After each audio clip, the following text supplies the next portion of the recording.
오늘은 감정적으로 빠지기 가장 쉬운 주제라고 봅니다. 그런데 이런 주제일수록 냉정하게 바라볼 수 있도록 노력해야 진짜 문제가 보이는 거라서 영상을 보시는 분들도 데이터를 쭉 보여드릴 테니 냉정한 토론을 댓글창을 통해 해주셨으면 합니다. 현대차 가격에 대해서 굉장히 많은 이야기를 해드렸죠. 가격 상승의 원인은 될 수 있는 것부터 시작해서 이 가격 상승으로 인한 판매량 영향, 마케팅 전략, 리셀 KG가 가져갈 수 있는 기회까지 굉장한 다양한 주제로 이야기를 나눴습니다. 그런데 우리가 하나 간과한 게 있더라고요. 마침 최근까지 조용하다가 갑자기 또 이슈가 되고 있기도 하고 같이 살펴볼 만한 데이터도 꽤 많이 나온 상태입니다. 그리고 이 데이터를 해석해볼 가치가 충분히 있다고 생각해서 쉽고 빠르게 정리해드리겠습니다.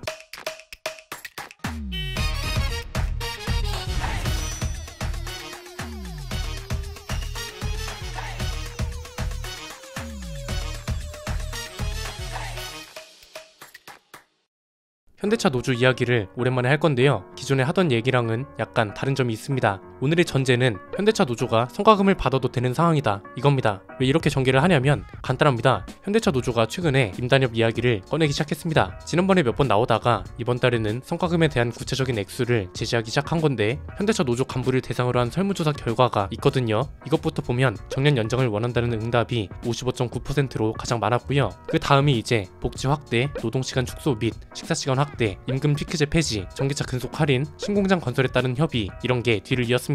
그리고 이거랑 같이 성과에 비례하는 보상이라는 걸 주장했는데 여기에 들어있는 세부 안건을 보면 이렇습니다. 기본급 인상, 순이익에 맞는 성과금, 해고자 복직, 상여금 800% 인상, 신규 인력 추가 충원, 이런 게 있는데 어쨌든 지금 노조가 가장 중점적으로 내세우고 있는 게 정년 연장이란 거죠. 그래서 아무래도 지금은 성과금 같은 금전적 보상보다도 정년 연장이 더 중요하구나 싶던 와중에 이달 들어서 또 이런 게 나왔습니다. 올해 성과금은 2,500만원 이상을 받아야 한다, 이런 주장을 한 건데 이것도 이제 현대차 노조 간부의 절반 이상이 이렇게 생각하고 있는 상황이라고 합니다. 자, 지금은 왜 다시 금전보상 얘기가 화두화되고 있냐면 임단협이 얼마 안 남았거든요. 그래서 지금 현대차 노조 간부 중에 51%가 올해 임단협에서는 월급이 11만원 이상이 올라야 하고 성과금은 2,500만원 이상을 받아야 한다, 이렇게 생각하고 있다고 하고요. 설문조사 결과를 보면 비율이 꽤 압도적입니다. 적절한 임금 인상 규모로 생각하는 액수가 11만원 이상, 13만원 미만이 46.3%로 가장 많았고 5만원 미만은 응답자가 한 명도 없었다고 합니다. 자, 그러면 이것만 현대차 가격 상승의 원인이 되고 있는 걸까요? 그렇지 않습니다. 크게 세 가지 내용을 냉정하게 볼 필요가 있는데 일단 첫 번째는 이번에 노조가 성과금을 요구해도 현대차가 딱히 반대할 명분이 없다는 겁니다. 왜냐면 자동차 노조 관련 영상에서 항상 말씀드렸던 게 뭔가요? 숫자로 된 성과가 증명되어야 한다, 이게 가장 중요하다는 거였죠.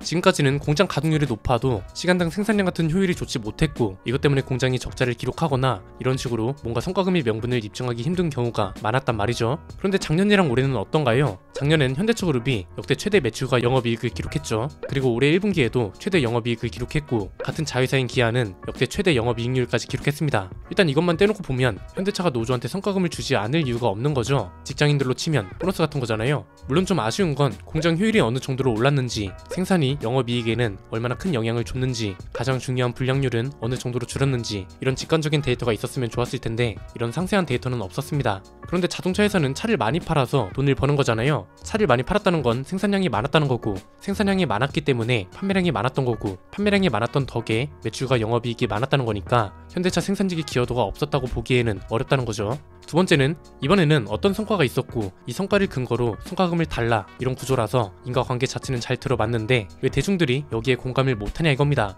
이것도 좀 중요하다고 보는데 간단합니다. 너무 터무니없어서 공감이 어려운 겁니다. 회사가 최대 매출과 이익을 뽑아냈다, 이건 모든 사람들이 압니다. 그러면 회사가 알아서 보너스를 주면 되는 건데 임단협 내용에 이걸 넣어서 그것도 인당 2,500만원에 달하는 성과금을 달라는 게 아무리 대기업이라도 일반적이지 않다는 거죠. 직장인들 중에 성과금으로 2,500만원을 받아가는 사람이 몇이나 되겠어요? 노조 설문조사 결과를 보면 실제로 자신들이 원하는 성과금 규모가 2,500만원 이상이라고 대답한 조합원이 49.2%로 가장 많았다고 합니다. 그러면서 별도 요구안에 담아야 할 안건 중에 가장 높은 비율을 차지한 게 정년 연장이었고요. 이게 그러니까 쭉 보고 있으면 앞뒤가 안 맞는다는 겁니다. 금전 보상은 자신들이 원하는 최대치를 요구하면서도 정년 연장까지 필요하다는 거잖아요. 그런데 거의 모든 글로벌 자동차 회사들이 고용 인원이나 생산직 직원 수를 줄이고 있습니다. 전기차가 꼭 모든 생산량을 차지하는 건 아니더라도 어쨌든 비율 자체가 늘어나고 있다는 건 사실이잖아요. 2030년쯤에 미국 내에서 팔리는 신차 중에 60% 정도가 전기차가 될 거라고 하죠. 전기차는 부품이 적으니까 당연히 생산직 직원이 많이 필요 없을 거잖아요.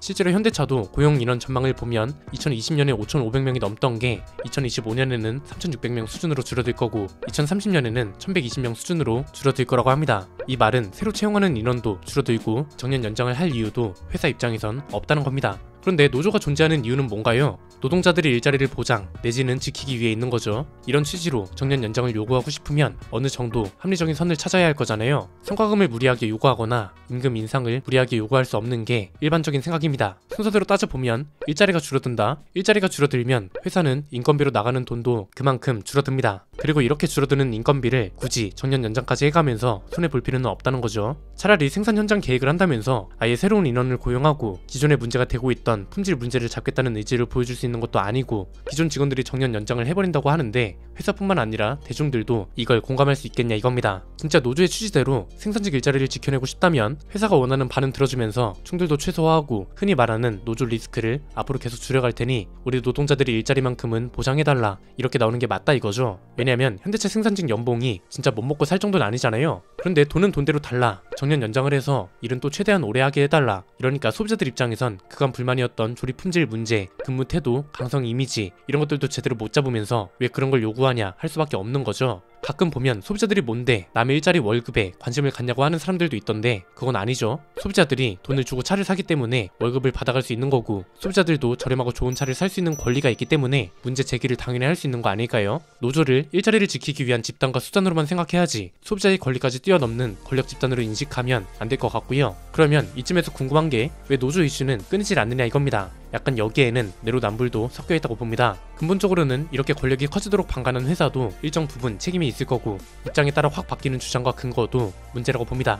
막상 채용 공고가 뜨면 홈페이지가 마비되는 사태까지 발생하잖아요. 일단 노조에 가입하게 되면 당연히 개인이 조직에 끌려갈 수밖에 없기 때문에 개혁 자체가 힘들다는 거죠. 이미 성과금, 연봉, 차 가격을 30%나 깎아주는 혜택 이런 것들이 적정 수준을 넘어섰기 때문에 이걸 빼앗기기 싫은 조직원들의 태도도 완전 이해가 안 되는 건 아니라는 겁니다. 세 번째로 문제는 이런 복합적인 요인들이 모이고 모여서 가격 상승이 불가피한 상황으로 이어지고 있다는 겁니다. 결국 비슷한 급의 다른 브랜드 차들보다 더 비싸게 살 수밖에 없는 한마디로 소비자들이 가장 큰 피해가 된다는 겁니다. 왜냐면 이제는 가격 상승이 노사가 모두 원인이 되고 있기 때문인데 현대차가 연일 최대 매출과 영업이익을 기록하고 있잖아요. 그러면서 올해 목표로 삼은 게 뭔가요? 작년보다 올해는 더 많은 매출과 영업이익을 기록해야 한다고 하잖아요. 이 상황에서 회사가 가성비 좋은 저렴한 차를 팔겠냐고요? 더 비싼 차를 많이 팔려고 하겠죠. 회사도 이런 태도를 기본적으로 가지고 있는 와중에 노조는 노조대로 임단을 협상안을 제안하고 있습니다. 그러니까 현대차도 이게 참 말 못할 속사정이란 거죠. 회사는 돈을 많이 벌고 싶은 입장인데 이걸 본 직원들도 최대한 많은 월급과 성과금을 받아가고 싶어하니 결국은 차를 그만큼 비싸게 팔아서 회사의 손해를 최소화할 수밖에 없는 건 당연한 거잖아요.